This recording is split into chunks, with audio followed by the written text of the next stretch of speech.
Magazine. I am a high school teacher at a private school for students with autism, and I find myself saying to them that what they say matters, so how they say it, the delivery. And I think that's important in writing too, and that's what I'm going to be talking about tonight. In his 1946 essay, Politics in the English Language, George Orwell illustrates this very well. Quoting Ecclesiastes, he says, "I returned and saw under the sun that the race is not to the swift, nor the battle to the strong, nor yet bread to the wise, nor riches to men of understanding, nor yet favor to men of skill. But time and chance happen to them both." Here we have a big idea. Chance happens. Chance affects our lives. But he doesn't just come out and say that. He grounds it in both poetic language and everyday examples.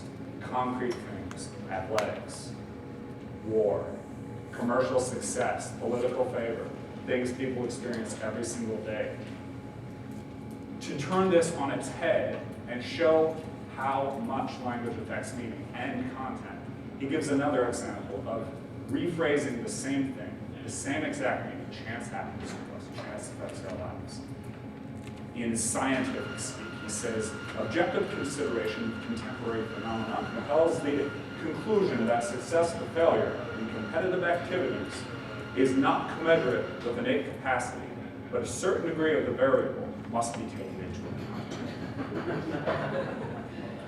It means the same thing, but it doesn't. It's almost nonsense. You have to really think about it. It's not grounded in anything but pure abstraction. It's not grounded in any kind of everyday example, any example at all, and it is certainly not poetic.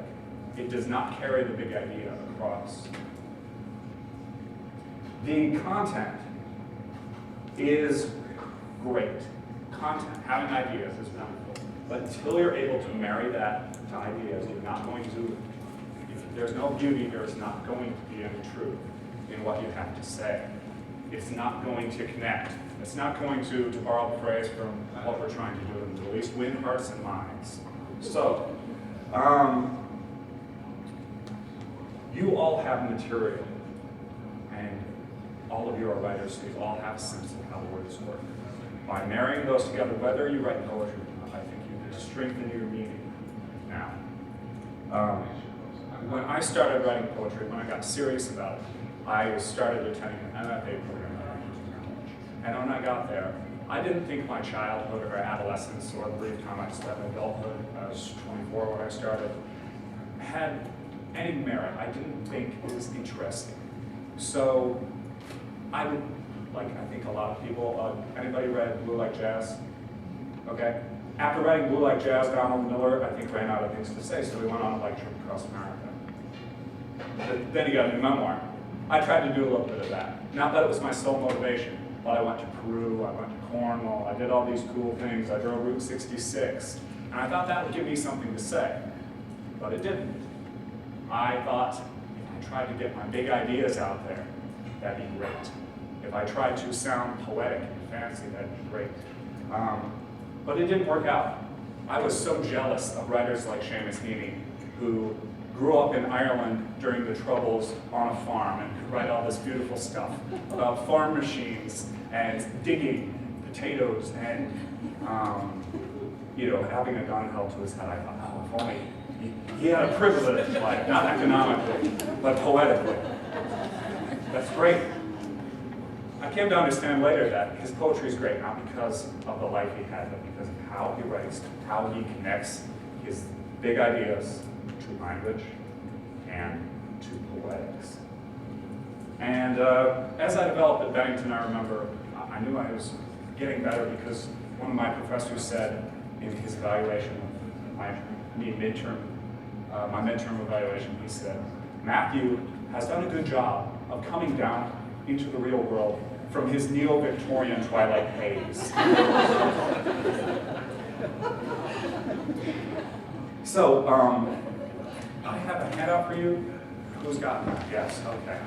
I only printed out 40. We have a few more than that. I'm glad to see you all, so please share. These are two poems that are about everyday things, really, really everyday things.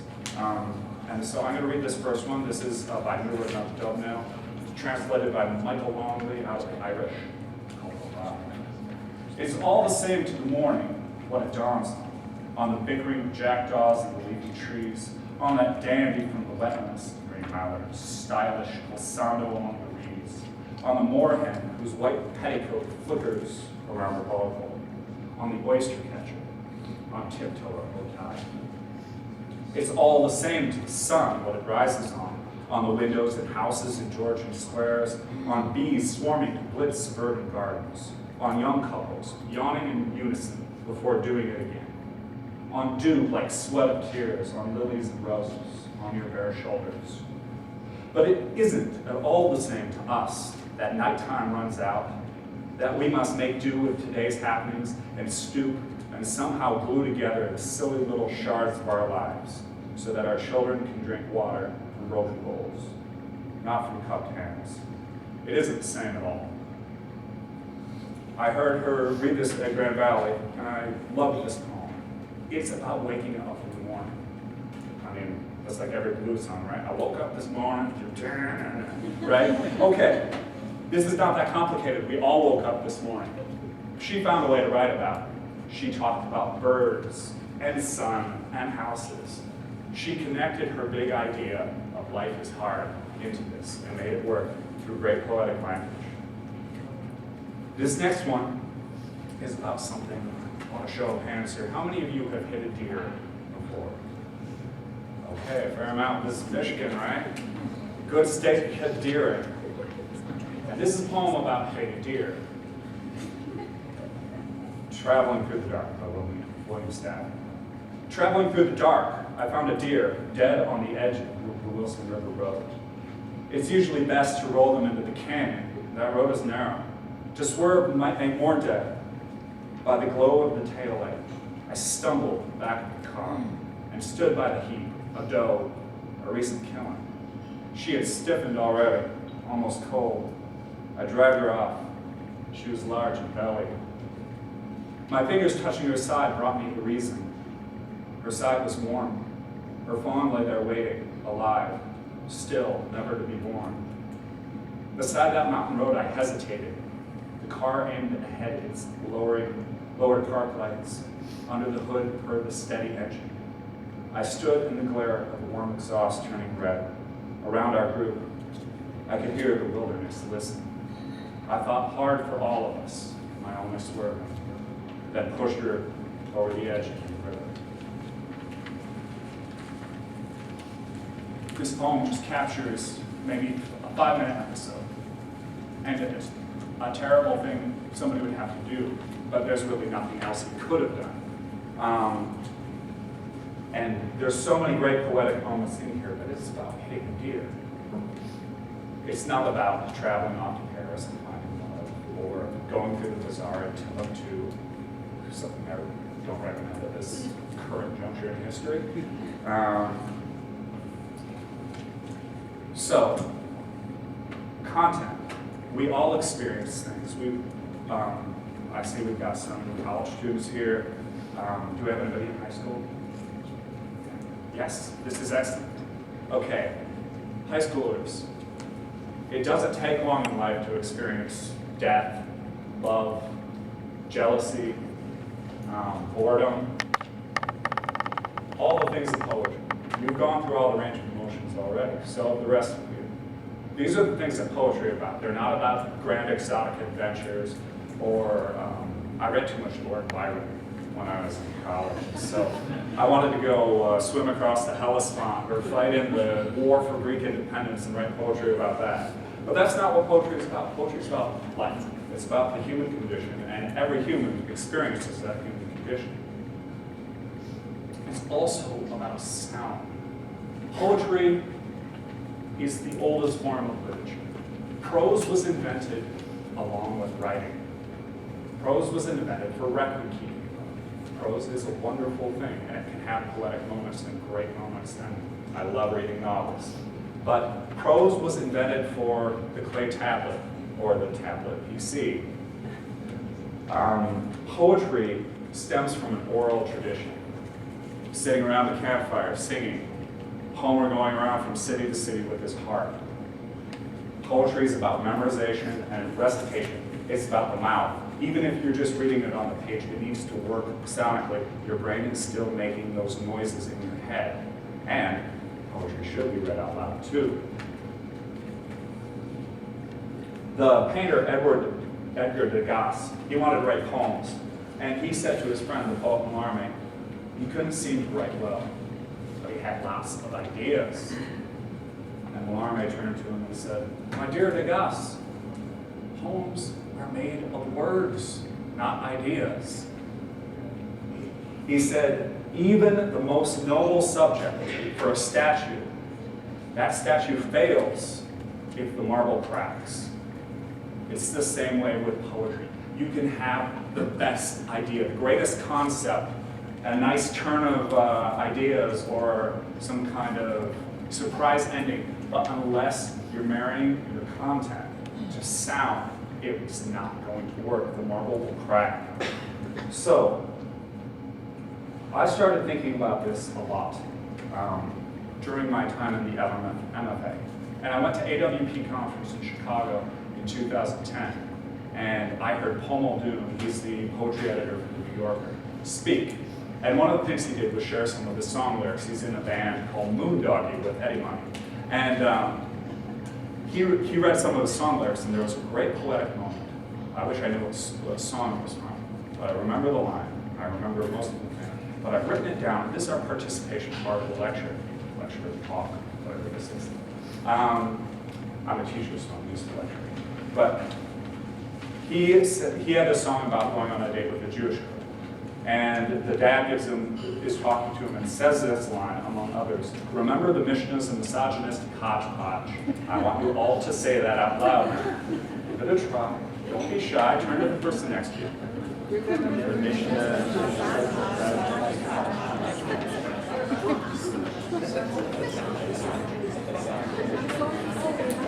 All right. Did you feel what happened in your mouth when you were doing that? Remember the Mishnah's the misogynistic hodgepodge. It's happening all right here. It only makes it to the back of your mouth once. This is sonic brilliance. He's playing with sounds in such a way that your mouth has to work for it. And I really like how that happens now. This is music. This is having these sounds convey as much meaning as what you're saying, the meaning of your words. The sound also needs to communicate.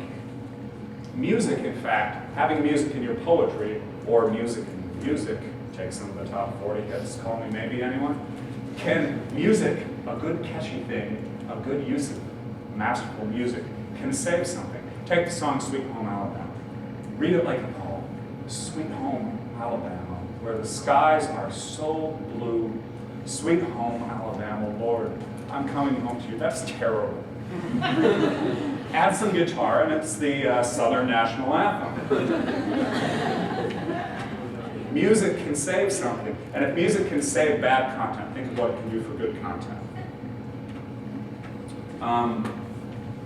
So, coming back to Seamus Heaney, who I talked about earlier, I thought that it'd be great if I had done potatoes so I could write poetry too.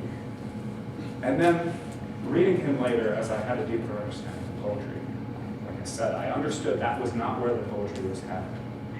This is a poem, The Turnip Snetter. I have no idea what that actually looks like, but it's a hand crank machine you use to chop up turnips. So, yes, he has this antiquated farm machinery that most people don't know about. Privileged childhood, right? He got to work with turnip schnetter. I'm sure he didn't enjoy it at the time, but he got a poem out of it. But listen to what happens here. What's happening in this poem is you hear the turnip sound, the rotation of language, of chopped up syllables. What is happening to the turnip is also happening to the words. In the age of bare hands, and cast iron, the clamp-on neat and insert, the double flywheel water pump, it dug its heels in among wooden tubs and troughs of slops. Hotter than body heat in summertime, cold in winter as winter's body armor. a barrel-chested breastplate, standing guard on 4 braced greaves. This is the way that God sees life, it said, from seedling bread to snedder, as the handle turned and the turnip heads were let fall and fed to juiced up inner blades. This is the turnip cycle, as it dropped its raw sliced mess bucket by glistering bucketful. I love that. Raw sliced mess bucketful by glistering bucketful. There's that repetition, that rhythm that mimics what's happening in the machinery. Now, I am poetry editor for Structo Magazine. It's out of Manchester, Bob, not London. Did I say London? Well, you can buy it if you're in London, Berlin, New York, or Paris. So, we respond personally to every single poem that comes to our magazine. Form responses. We write back to people, and we try to give them a little advice if we can be open to it. In fact, I encourage all of you poets to submit. And one thing I find myself writing over and over and over again is our taste in poetry runs to ideas grounded in the real world. We get so many poems that, even if they have good language, are pure intellectual abstraction. They're about ideas. There's nothing concrete. There's nothing, anything. It is just ideas. And I've rarely seen these work. I want ideas that are grounded in some grit, some real world, because that's where ideas happen, in the world around us. So, marry sound, marry content, the real world. And that's how you get across your big ideas. Maybe I'll see some of your poetry that's like that. I love to. So, great. Any questions? Cynthia? Do you do prose poetry? Yeah, we'll read anything. I think if, you know, whether or not it goes to the edge, if something's working poetically, it doesn't matter what the margins are. I want to read it. Back there. What was the name of your magazine? Structo. Structo. Structo Magazine. Structomagazine.co.uk. I saw a question up here. That's What are some poets you wish for us to meet? I love Leon Lee.